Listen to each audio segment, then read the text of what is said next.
one. So it's in the budget, and if it's something important to you, definitely reach out to your legislators, because this is just small out of a $25 billion budget.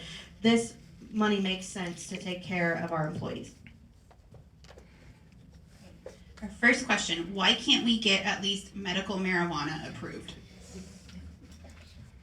I'll start there, because in federal and state affairs, my first session, this is my second session, we did pass a medical marijuana bill. It went through the House and it got stalled in the Senate. And if I'm going to speak honestly with you, it is because of the Senate.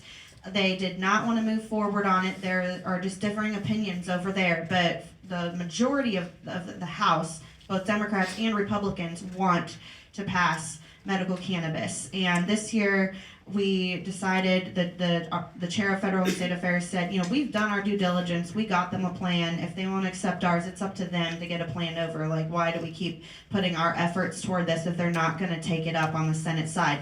And there was a senator who put so much time and effort, Senator Olson, and then things went down, and that pulled medical marijuana from moving forward. So I know that there's a last minute plan introduced. I haven't read it yet, but I'm very concerned about only offering one license for it's a pilot. I don't think that's good practice. I feel like we need to make sure that all entrepreneurs have access to getting a business established if we're going to open up, especially since historically a lot of people that were selling marijuana are in prison right now. So there's no reason to have a pilot and allow one license out to grow and produce marijuana. So I don't see it moving forward this session. We're really late in the game. They're trying to get us wrapped up. And it was really just politics from the Senate side, because we, again, major support for it over in the House, and it's unfortunate that we haven't been able to move that forward.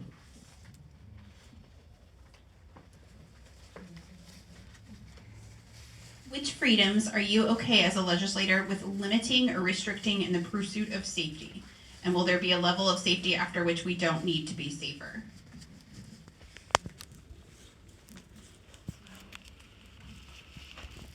I'm not sure what that means. That question means. I would need a little bit more clarification. I mean, there's a lot of issues under safety.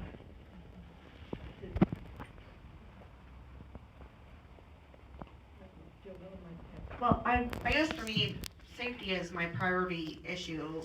Public education, public safety, and I think we take a number of constitutional rights that have reasonable provisions, and I'm guessing this maybe has to do with guns, and I don't think that requiring background checks, for instance, is infringing on our rights. Making sure that people who possess firearms don't have dangerous criminal histories.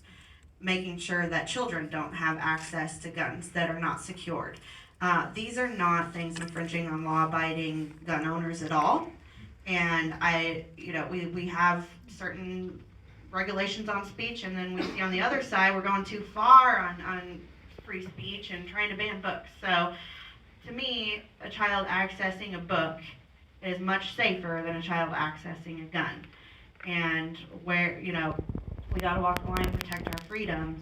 At the same time, as somebody who was at the parade for the Super Bowl, that didn't feel like freedom to me.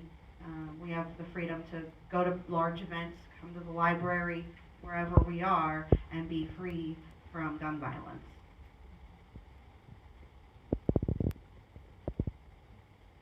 Please express your views on election integrity.